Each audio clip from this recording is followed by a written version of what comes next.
तर नाशिक शहरामध्ये 3 दिवसांपासून जोरदार पाऊस सुरू आहे। गंगापूर धरणातून 8500 क्युसेक्सनं विसर्ग सुरू करण्यात आलाय। गोदावरी नदीच्या पाणी पातळीत त्यामुळे चांगलीच वाढ झाली आहे। नदीकाठच्या गावांना सतर्कतेचा इशारा देण्यात आलाय। नाशिकच्या होळकर पूल हा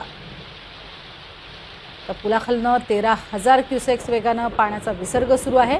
नाशिकच्या पांडोळ क्षेत्रामध्ये सुद्धा अखंड असा पाऊस सुरू आहे आणि नाशिकच्या पुराचा मापदंड म्हणून ओळख असणाऱ्या दुतोंड्या मारुतीच्या छातीपर्यंत पाणी आलेलं आहे। नाशिकच्या पुराच्या स्थितीचा आढावा घेतलाय आमचे प्रतिनिधी किशोर बिलसरे यांनी। गेल्या 3-4 दिवसापासून नाशिक जिल्ह्यात जोरदार पाऊस पडत आहे। या पावसामुळे आपण ही गोदावरीची पूर परिस्थिती बघू शकतो। आपण रामकुंड परिसरात आहोत आणि या रामकुंड परिसरात गोदावरीला गेल्या 24 तासापासून ही पूर परिस्थिती आहे। नाशिक जिल्ह्यातील गंगापूर धरणातून 8400 क्युसेसने हा पाण्याचा विसर्ग सुरू आहे।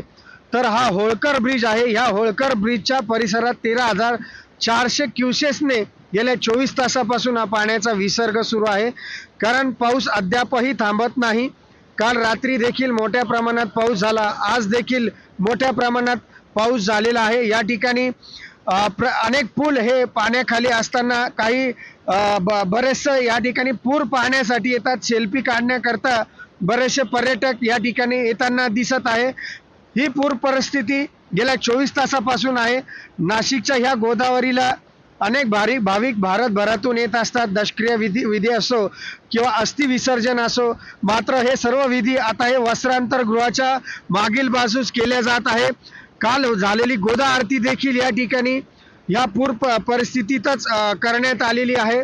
अद्याप देखील हवामान खात्याने येत्या 2 दिवसात मुसळधार पावसाचा इशारा दिला असून नाशिकमध्ये सध्या येलो अलर्ट आहे आणि ही पूर परिस्थिती अद्यापही वाढण्याची शक्यता वर्तवली जात आहे।